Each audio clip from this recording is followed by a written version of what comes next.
सबसे पहले मोमेंटम की डेफिनेशन बताते हैं। देखो किसी भी मूविंग बॉडी में क्वांटिटी ऑफ मोशन को अगर मेजर किया जाए कि उस बॉडी के अंदर क्वांटिटी ऑफ मोशन कितना है, तो वो हम मेजर करते हैं मोमेंटम के जरिए। अच्छा, क्वांटिटी ऑफ मोशन कैसे मेजर करेंगे? अगर एक मूविंग बॉडी है तो उसको रोकना कितना आसान है या कितना मुश्किल है। अगर हम किसी बॉडी को आसानी से रोक पाते हैं तो इसका मतलब ये हुआ कि वो इतना ज्यादा मूव नहीं कर रही थी। और अगर हम उस बॉडी को आसानी से रोक नहीं पाते, यानी बड़ी मुश्किल से रोक पाते हैं, तो जितनी मुश्किल से मैं उस बॉडी को रोक पा रहा हूं, इसका मतलब ये हुआ कि उसका जो अमाउंट ऑफ मोशन है, क्वांटिटी ऑफ मोशन है, वो ज्यादा था। ठीक है ना? तो डेफिनेशन देखो, quantity of motion of a body is referred to as momentum, जैसा कि मैंने समझाया। और सही प्रॉपर मैथमेटिकल डेफिनेशन क्या है? The product of mass and velocity of a body is called momentum. अगर हमें किसी भी बॉडी के मोमेंटम को मेजर करना है तो दो चीजों को मल्टीप्लाई करना पड़ेगा, उस बॉडी के मास को और वेलोसिटी को, क्योंकि जो क्वांटिटी ऑफ मोशन है वो दो ही फैक्टर्स पर डिपेंड करता है। या तो वो बॉडी जितनी हैवियर होगी उसको रोकना उतना मुश्किल होगा, या तो वो बॉडी तेज ट्रेवल कर रही हो तो रोकना मुश्किल है। फॉर एग्जाम्पल, एक ट्रक है और वो बहुत ही स्लो मूव कर रहा है, स्टिल उसे रोकना डिफिकल्ट है। क्यों? क्योंकि उसका मास ज्यादा है, या ट्रेन या कोई भी हैवी ऑब्जेक्ट। और दूसरी बात यह कि बुलेट को रोकना मुश्किल है। हालांकि बुलेट का मास इतना ज्यादा नहीं है, लेकिन क्या ज्यादा है? वेलोसिटी ज्यादा है। तो क्योंकि वेलोसिटी ज्यादा है तो उसको रोकना मुश्किल। यानी कि अगर मैं देखना चाहता हूं कि किसी बॉडी को रोकना कितना मुश्किल है, उसका अमाउंट ऑफ मोशन कितना ज्यादा है, तो दो फैक्टर्स को मल्टीप्लाई करना पड़ेगा, उस बॉडी के मास को और वेलोसिटी को। Mathematically momentum is equal to mass into velocity. Mass को हम m से शो करते हैं, वेलोसिटी को v से शो करते हैं और मोमेंटम को p से। और क्योंकि मोमेंटम एक वेक्टर क्वांटिटी है तो हमने वेक्टर का सिंबल भी लगाया और वेलोसिटी पर भी वेक्टर का सिंबल लगाया। नेचर बता दिया, तो एक वेक्टर क्वांटिटी है, जाहिर सी बात है इसके फॉर्मूले में वेलोसिटी आ रहा है तो एक वेक्टर क्वांटिटी है। डायरेक्शन क्या होगी? मोमेंटम की डायरेक्शन हमेशा वेलोसिटी की डायरेक्शन में होगी, यानी कि बॉडी जिस डायरेक्शन में ट्रेवल कर रही होगी मोमेंटम की भी वही डायरेक्शन होगी। फिर यूनिट क्या बनेगा? तो मोमेंटम के दो यूनिट बन सकते हैं। और अगर फॉर्मूला देखो, मास इनटू वेलोसिटी, तो मास का यूनिट होता है किलोग्राम और वेलोसिटी का यूनिट होता है मीटर पर सेकंड। तो इसका एक यूनिट बन सकता है किलोग्राम मीटर पर सेकंड। बट इसका एक और भी यूनिट है और वो है न्यूटन सेकंड। तो दो हो गए एसआई सिस्टम के अंदर इसके यूनिट, किलोग्राम मीटर पर सेकंड या न्यूटन सेकंड। और चौथी चीज, ये किन फैक्टर्स पर डिपेंड कर रही है? तो फॉर्मूले से साफ साफ नजर आ रहा है कि दो फैक्टर्स पर डिपेंड कर रही है, मास पे डिपेंड कर रही है और वेलोसिटी पे डिपेंड कर रही है। मास ज्यादा और वेलोसिटी ज्यादा तो अपने आप मोमेंटम हो जाएगा ज्यादा। तो ऐसा देखा गया है, जैसे कि मैंने समझाया कि जिस बॉडी की वेलोसिटी ज्यादा उसका मोमेंटम ज्यादा, रोकना मुश्किल। किसी बॉडी का मास ज्यादा तो उसको रोकना मुश्किल क्योंकि उसका मोमेंटम ज्यादा। सेकंड जो आज टॉपिक कवर करना है वो है law of conservation of momentum. ठीक है, मोमेंटम के कंजर्वेशन का लॉ। लेकिन ये जो लॉ है ये अप्लाई होता है खास किस्म के सिस्टम में, जिसे कहते हैं आइसोलेटेड सिस्टम। तो पहले मैं आपको ये आइसोलेटेड सिस्टम समझा देता हूँ, फिर हम उस लॉ को देख लेंगे। देखो, आइसोलेटेड सिस्टम से मुराद एक ऐसा सिस्टम है जिस सिस्टम पर कोई एक्सटर्नल फोर्स अप्लाई नहीं होती। ठीक है ना? ओपन क्लोज सिस्टम ऐसे होते हैं जिनमें फोर्स अप्लाई हो सकती है, एनर्जी आ सकती है, जा सकती है, मास आ सकता है, जा सकता है। बट आइसोलेटेड सिस्टम एक ऐसा सिस्टम है जिस पर उस सिस्टम के अलावा कोई भी एक्सटर्नल फोर्स अप्लाई नहीं होगी। यानी कि जो सिस्टम होगा वो बिल्कुल आइसोलेट हुआ होगा, अलग थलग होगा। ठीक है ना? एक अलग थलग सिस्टम, एक आइसोलेटेड सिस्टम ऐसे सिस्टम है जिस पर कोई एक्सटर्नल फोर्स अप्लाई नहीं होगी। और ये जो हमारा law of conservation of momentum है ना, वो सिर्फ और सिर्फ उसी पर ही अप्लाई हो सकता है और किसी पर अप्लाई नहीं हो सकता। तो स्टेटमेंट है, when some bodies constituting an isolated system act upon one another, the total momentum of the system remains constant, or the total momentum of an isolated system before collision is always equal to the total momentum after collision. तो अगर एक system isolate system है तो उसका जो total momentum है वो हमेशा कंजर्व रहेगा। ठीक है ना? ना बढ़ सकता है ना कम हो सकता है। ठीक है ना? और अगर उसमें दो बॉडीज हैं जो एक दूसरे के साथ कोलाइड कर रही हैं, तो जो टकराने से पहले का टोटल मोमेंटम होगा वही होगा टकराने के बाद का टोटल मोमेंटम। अगर दो बॉडीज है फॉर एग्जांपल, तो एक का मोमेंटम पहले कम हो, दूसरे का ज्यादा हो, फिर बाद में दूसरे का कम हो जाए, पहले का ज्यादा हो जाए, लेकिन बात यह है कि जो टोटल है वो हमेशा कांस्टेंट रहेगा, एक जैसा रहेगा। और यही हमारा लॉ कह रहा है। इस फिगर में देखो तो हम देख रहे हैं कि दो बॉडीज हैं, एक का मास है m1, दूसरे का मास है m2, और m1 मूव कर रही है u1 वेलोसिटी के साथ और m2 मूव कर रही है u2 वेलोसिटी के साथ। ये सब टकराने से पहले की बात है। फिर ये दोनों बॉडीज टकराती हैं, जब टकराएंगी तो एक दूसरे के ऊपर फोर्स अप्लाई करेंगी और F और माइनस F का नाम दे दिया। तो टकराने के बाद क्या हुआ, वेलोसिटी में कुछ तब्दीली आ सकती है क्योंकि एक हैवी बॉडी थी, एक लाइटर बॉडी थी। तो जो m1 है उसकी वेलोसिटी हो गई v1 और जो m2 है उसकी वेलोसिटी हो गई v2। तो ये जो हमने लॉ पढ़ा है ना, law of conservation of momentum, इसके मुताबिक अगर मैं टोटल मोमेंटम निकालूं टकराने से पहले तो मोमेंटम होता है मास मल्टीप्लाई बाय वेलोसिटी। तो अगर बॉडी ए को देखो तो उसका मास है m1 और उसकी वेलोसिटी है u1, तो दोनों को मल्टीप्लाई करा देंगे m1 u1। और दूसरी बॉडी है m2 और उसका वेलोसिटी है u2, इन दोनों को मल्टीप्लाई करा देंगे क्योंकि मोमेंटम आता है इन दोनों के प्रोडक्ट से। और क्योंकि हमें निकालना है टोटल मोमेंटम बिफोर कोलिजन, तो बिफोर कोलिजन का मतलब हो गया इन दोनों के मोमेंटम्स को करना पड़ेगा ऐड। फिर देख लेते हैं टोटल मोमेंटम आफ्टर कोलिजन। तो देखो फिर वही है, मास मल्टीप्लाई बाय वेलोसिटी होता है मोमेंटम। तो ये जो पहली वाली बॉडी है इसका मास है m1, वेलोसिटी है v1, तो इन दोनों को मल्टीप्लाई करना पड़ेगा। दूसरी बॉडी है m2 और उसकी वेलोसिटी है v2, तो इन दोनों को ही मल्टीप्लाई करना पड़ेगा। तो ये आ जाएगा m1 v1 और m2 v2, दोनों ऐड हो जाएंगे। तो हमारा लॉ क्या बता रहा है, हमारा लॉ बता रहा है कि ये जो टोटल मोमेंटम है टकराने से पहले वो हमेशा बराबर होगा टकराने के बाद के टोटल मोमेंटम के। मतलब m1 u1 plus m2 u2 बराबर आ जाएगा m1 v1 plus m2 v2 के। तो ये जो law of conservation of momentum है, मैट्रिक में हमने उसको प्रूफ तो नहीं किया था, लेकिन फर्स्ट ईयर में आके हमें इस लॉ को प्रूफ भी करना है कि वाकई मतलब टकराने से पहले और टकराने के बाद मोमेंटम एक जैसा रहता भी है या नहीं रहता। तो law of conservation of momentum को प्रूफ करने के लिए पहले तो हमें ये एक और डेफिनेशन देखनी पड़ेगी और वो है फोर्स की डेफिनेशन। फोर्स की एक और डेफिनेशन है, और याद रखो फोर्स होती है rate of change of momentum. अगर हम किसी बॉडी के ऊपर फोर्स अप्लाई करते हैं तो उसका मोमेंटम हो जाता है चेंज। तो अगर मोमेंटम चेंज हो जाएगा तो इसका मतलब ये है कि उसके ऊपर हमने फोर्स अप्लाई की थी, कितना जितना ज्यादा फोर्स अप्लाई करूंगा मोमेंटम उतना ही ज्यादा चेंज हो जाएगा। तो फोर्स याद रखो बराबर होती है rate of change of momentum के।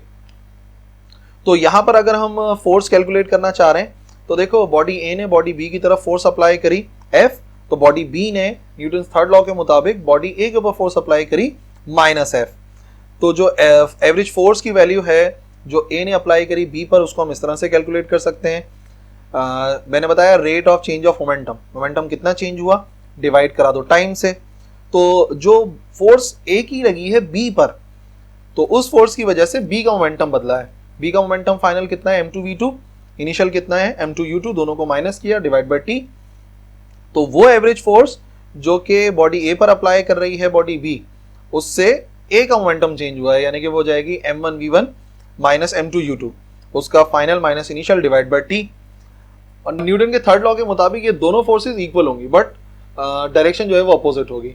तो हम इस तरह लिख सकते हैं m2 v2 minus m2 u2 divide by t बराबर आ जाएगा m1 v1 minus m1 u1 divide by t, और t से t कैंसिल, और अगर इसको रीअरेंज करेंगे तो ये आ जाएगा m1 u1 plus m2 u2 is equal to m1 v1 plus m2 v2। और यही जो हमारे सामने लिखा हुआ नजर आ रही है इक्वेशन, यही जाहिर करती है law of conservation of momentum को, यानी कि टकराने से पहले का टोटल मोमेंटम हमेशा बराबर होगा टकराने के बाद के टोटल मोमेंटम के। तो सबसे पहले डिफाइन कर लेते हैं कि इलास्टिक कोलिजन से क्या मुराद है। देखो मैं कुछ एग्जांपल्स बताता हूँ, उन एग्जांपल्स को पहले कंपेयर करो, फिर अपने आप समझ में आ जाएगा कि इलास्टिक और इन इलास्टिक कोलिजन से क्या मुराद है। तो पहला कोलिजन है एक बॉल और एक वॉल का कोलिजन। दूसरी एग्जांपल है एक बॉल और बैट का कोलिजन। एक और एग्जांपल है और वो है दो स्नूकर बॉल्स का कोलिजन। अब और तीन एग्जांपल्स देखो, एक है गिलास का फ्लोर के साथ कोलिजन, एक है कार का दीवार के साथ कोलिजन,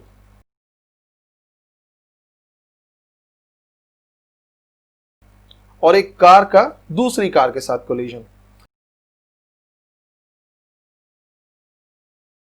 तो क्या डिफरेंस नजर आया इन सब एग्जाम्पल्स के अंदर?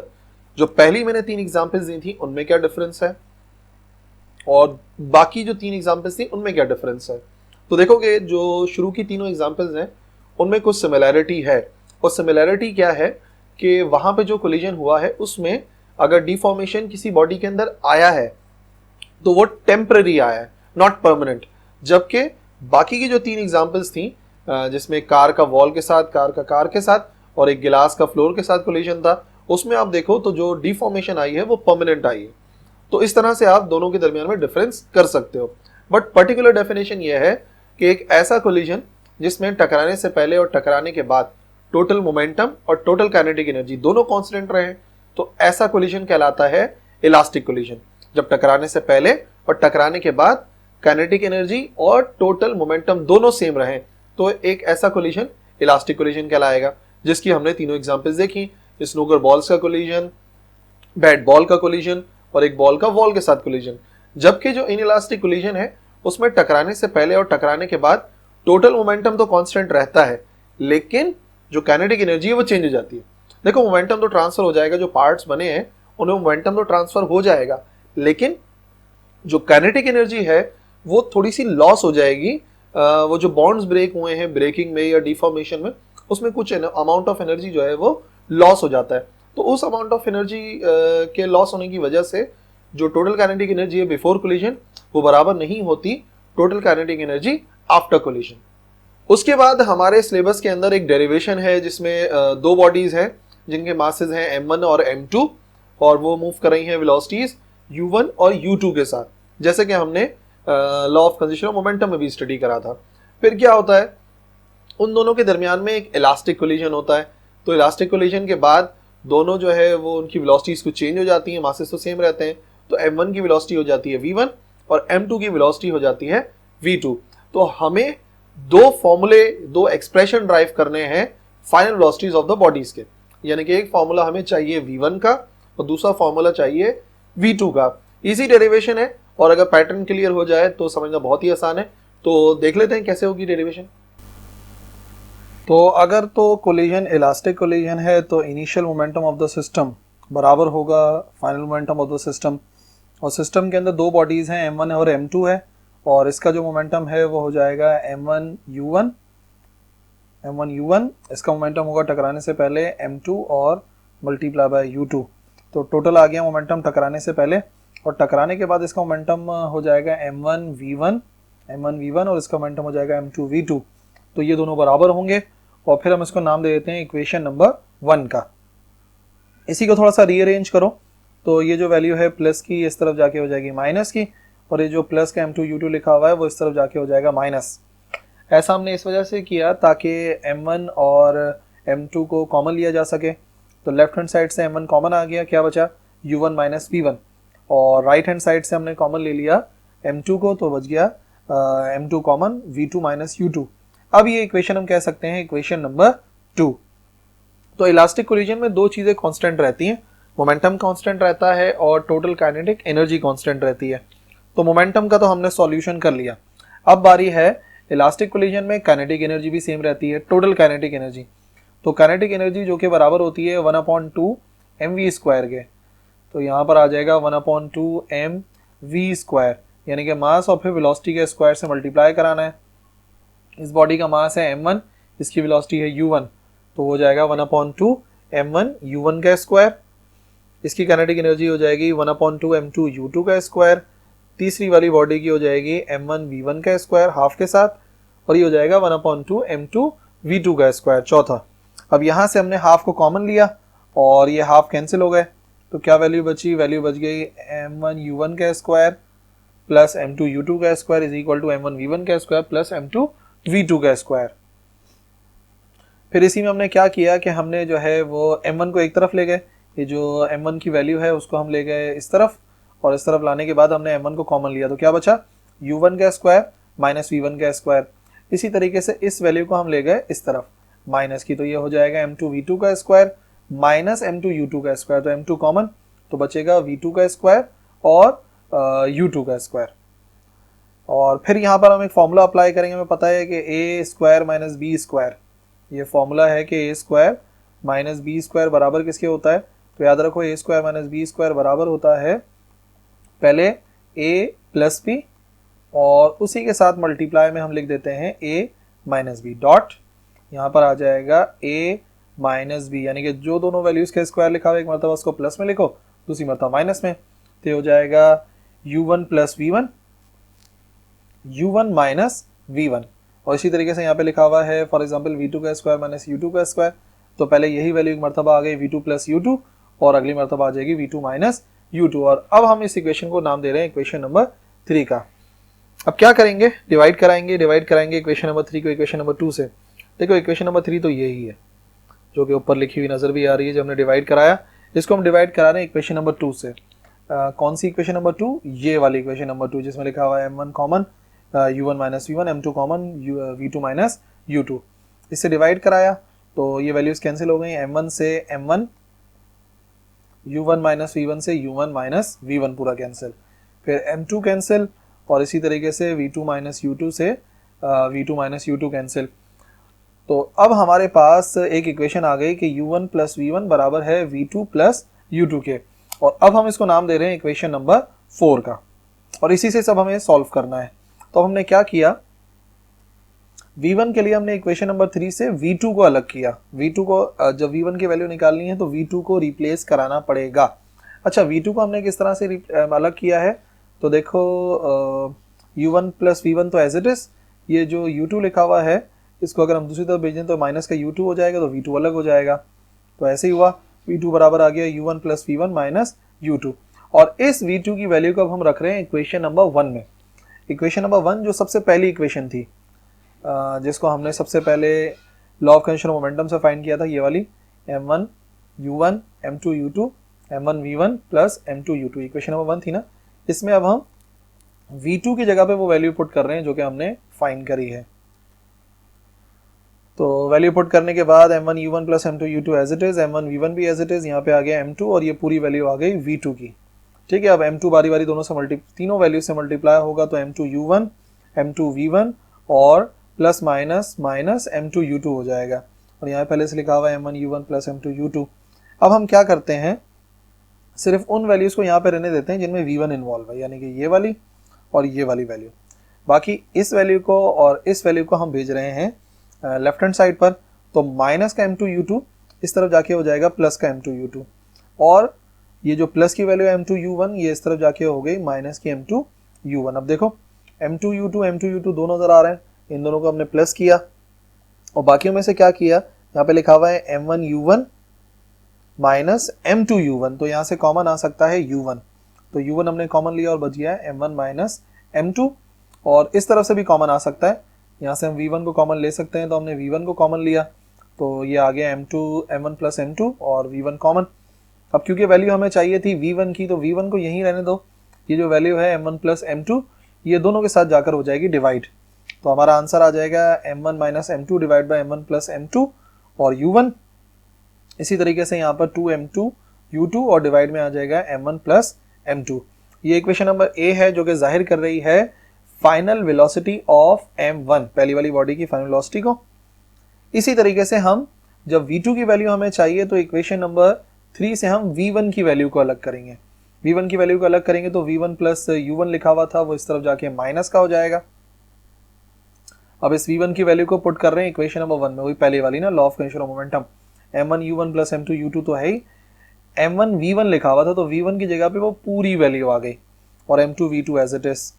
फिर वही ब्रैकेट सॉल्व करा, m1 मल्टीप्लाई हुआ v2 से m1 v2, m1 मल्टीप्लाई हुआ u2 से m1 u2 और m1 plus minus minus m1 multiply हुआ u1 से तो माइनस का m1 u1 आ गया। अब फिर वही काम हमें करना है, जो v2 की वैल्यूज हैं उनको यहीं रहने दो। ठीक है, ये दोनों वैल्यूज यहीं की यहीं रहेंगी, और ये प्लस का जो लिखा हुआ है m1 u2 वो इस तरफ जाके हो जाएगा माइनस का m2 u2, और ये जो लिखा हुआ है वैल्यू माइनस की m1 u1 वो इस तरफ जाके हो जाएगा प्लस का m1 u1। एक और m1 u1 लिखा हुआ है, इन दोनों को ऐड कर दो तो ये हो जाएगा 2m1 u1। बाकी इन दोनों में से कॉमन ले लो, क्या कॉमन आया, m1 कॉमन आया, u2 कॉमन आ गया, तो यहाँ पे बच जाएगा m1 माइनस m2। नहीं, ये जो वैल्यू है ये है m2 वाली, तो M2 U2 लिखा हुआ है और इधर भी आ जाएगा M2। तो इसी तरीके से हमने क्या किया कि हमने ये जो M1 प्लस M2 लिखा हुआ था जो V2 के साथ था उसको मल्टीप्लाई से डिवाइड में भेजा, दोनों के साथ जाकर हो जाएगा डिवाइड, दोनों वैल्यू से डिवाइड हो जाएगा। तो अब जो वैल्यू आ गई वो क्या आ गई, वैल्यू हमारे पास आ गई 2M1U1 divide by M1 plus M2 और इस तरफ वैल्यू आ गई M2 minus M1 divide by M1 plus M2 और U2 कॉमन आ गया था। इस इक्वेशन से हम पता कर सकते हैं final velocity of the second body जिसका मास M2 था। सो इंक्लाइन प्लेन की डेफिनेशन ये है कि कोई भी ऐसी सरफेस जो कि हॉरिजॉन्टल सरफेस के साथ कोई एंगल बनाती है उसे कहा जाता है इंक्लाइन प्लेन। देखो इंक्लाइन का जो मतलब है ना उर्दू में वो है उठा हुआ, और प्लेन कहते हैं सरफेस को। तो कोई भी ऐसी सरफेस जो थोड़ी सी इंक्लाइंड हो यानी कि उठी हुई हो तो उसे हम इंक्लाइन प्लेन कहते हैं। लेकिन शर्त यह है कि वो जो इंक्लाइन प्लेन है उसका एंगल 0 डिग्री से बड़ा होना चाहिए। 0 डिग्री तो मतलब हॉरिजॉन्टल हो जाता है तो उससे बड़ा होना चाहिए, और 90 डिग्री जो कि वर्टिकल हो जाएगा उससे छोटा होना चाहिए।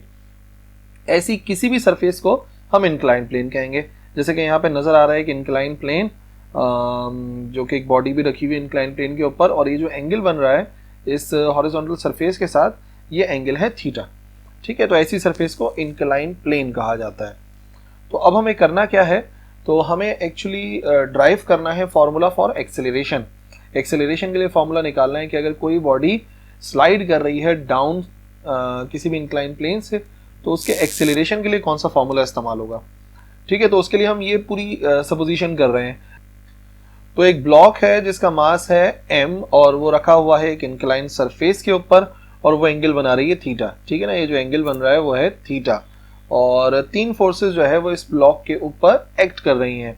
कौन कौन सी हैं वो 3 फोर्सेस। पहली फोर्स है वेट की फोर्स जो कि डाउनवर्ड अप्लाई हो रही है, यह है वेट। ठीक है, फिर एक फोर्स है जो कि है फोर्स ऑफ फ्रिक्शन। अगर तो देखो आमतौर पे अगर मैं इंक्लाइन प्लेन पे किसी बॉडी को रखता हूँ तो वो स्लाइड करती है डाउनवर्ड, तो उसको रोकने वाली जो फोर्स होगी क्योंकि फ्रिक्शन का काम है अपोज करना, जो फ्रिक्शन है वो अप्लाई हो रही होगी इन द अपवर्ड डायरेक्शन, इस तरीके से जैसा मैंने दिखाया डायग्राम में। और फिर इस सरफेस का नॉर्मल रिएक्शन जो कि हमेशा नॉर्मली अप्लाई होता है, तो सरफेस के नॉर्मल यानी कि 90 डिग्री के ऊपर एक फोर्स अप्लाई होती है जिसे हम नॉर्मल रिएक्शन कहते हैं। तो इस ऑब्जेक्ट के ऊपर जिसका मास m है 3 फोर्सेस एक्ट कर रही हैं, वेट है, फ्रिक्शन है और नॉर्मल रिएक्शन है। तो सबसे पहले हम क्या करते हैं कि हम इस वेट को इसके पार्ट्स में रिजॉल्व कर लेते हैं। तो देखो वेट वैसे तो एक्ट कर रहा है डाउनवर्ड। ठीक है, अगर हम बिल्कुल किसी हॉरिजॉन्टल सरफेस पर हों तो हमारा वेट डाउनवर्ड एक्ट करता है, बट क्योंकि अभी हम एक इंक्लाइन सरफेस पर हैं जो कि कुछ एंगल बना रही है हॉरिजॉन्टल के साथ, तो नतीजे में हमारे जो वेट है वो 2 पार्ट्स में ब्रेक हो जाएगा। एक होगा जो कि ये आ रहा है, ये है परपेंडिकुलर टू द सरफेस, और एक आ जाएगा ये वाला which is parallel to the surface. तो ये जो कंपोनेंट नजर आ रहा है W sin थीटा, ये एक्चुअली थीटा के सामने वाली साइड है और ये जो है वो उस सरफेस के पैरेलल है, तो ये हो गया W पैरेलल। और इसी तरीके से ये जो कंपोनेंट नजर आ रहा है W cos थीटा वाला, ये उस सरफेस के परपेंडिकुलर है, तो उसको हम कह सकते हैं W परपेंडिकुलर। ठीक है, तो सबसे पहले हमें पता है cos थीटा बराबर होता है base upon hypotenuse. Base upon hypotenuse में हाइपोटेन्यूज वो साइड जो कि 90 डिग्री के सामने है, परपेंडिकुलर वो साइड जो कि थीटा के सामने है, और जो बच जाए वो हो गई बेस, और यहाँ पे जो साइड बची है वो है W परपेंडिकुलर। तो बेस अपॉन हाइपोटेन्यूज 90 डिग्री के सामने बन रहा है वेट, W डिवाइड हो रहा है तो जाके मल्टीप्लाई हो जाएगा, तो W परपेंडिकुलर का आंसर आ जाएगा W cos थीटा। इसी तरीके से जब हम अप्लाई करेंगे साइन थीटा, तो साइन थीटा होता है परपेंडिकुलर अपॉन हाइपोटेन्यूज। ठीक है, परपेंडिकुलर जो साइड होती है थीटा के सामने, और फिलहाल जो साइड थीटा के सामने है वो है W sin थीटा यानी कि W पैरेलल, उसी से हमने वैल्यू निकाली है। तो W पैरेलल की वैल्यू अलग करेंगे तो बराबर आ जाएगा W sin थीटा के। अच्छा, पहली बात ये है जो कि इस फिगर से भी क्लियर है कि अगर तो ब्लॉक जो है वो रेस्ट में है तो वो कंडीशंस ऑफ इक्विलिब्रियम को फुलफिल करेगा, यानी कि जो ऑपोजिट फोर्सेस हैं वो एक दूसरे के बराबर होंगी, एक दूसरे को बैलेंस करेंगी। तो फ्रिक्शन का काम है इस डायरेक्शन में लेके जाना, और इसके अपोजिट जो फोर्स नजर आ रही है वो है वेट का ये वाला कंपोनेंट W पैरेलल। जो कि W sin थीटा के बराबर है। तो हम लिख सकते हैं कि F is equal to W sin theta. ये दोनों फोर्सेस बराबर होंगी, यानी W पैरेलल और फ्रिक्शन बराबर होगा। और रिएक्शन किसको बैलेंस करेगा? तो देखो रिएक्शन अपवर्ड अप्लाई हो रहा है, रिएक्शन की ये वाली डायरेक्शन है, और इसको जो बैलेंस करने वाली फोर्स है वो वेट का ये वाला कंपोनेंट है, और इस कंपोनेंट को हमने कहा था W परपेंडिकुलर, जो कि W cos थीटा के बराबर था। तो R बराबर है W परपेंडिकुलर, यानी कि R बराबर हो जाएगा cos थीटा के।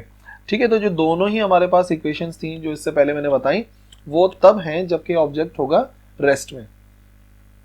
अच्छा, अगर फोर्स ऑफ फ्रिक्शन स्मॉल हो, ठीक है, स्मॉल होना जरूरी है, तो हम ये देखेंगे कि जो ब्लॉक रखा हुआ था वो स्लाइड करेगा इस डायरेक्शन में। तो अगर वो इस डायरेक्शन में स्लाइड करेगा तो अभी भी याद रखो रिएक्शन और W cos थीटा ये दोनों तो एक दूसरे को बैलेंस करेंगे, लेकिन अगर ये नीचे स्लाइड कर रहा है तो इसका मतलब ये है कि जो वेट का ये वाला कंपोनेंट है, पैरेलल कंपोनेंट है, वो फ्रिक्शन से कुछ ज़्यादा हो गया, तभी तो ये उसको अपनी डायरेक्शन में लेके जा रहा है, इस तरीके की डायरेक्शन में लेके जा रहा है। तो नेट फोर्स अगर फाइंड करते हैं तो तरीक़ाकार ये है कि बड़ी फोर्स में से छोटी फोर्स को माइनस करते हैं। तो बड़ी फोर्स है W पैरेलल जो कि नीचे लेके जा रही है, और जो छोटी फोर्स है वो है फोर्स ऑफ फ्रिक्शन यानी कि F। तो नेट फोर्स हम फाइंड कर सकते हैं W पैरेलल माइनस फ्रिक्शन।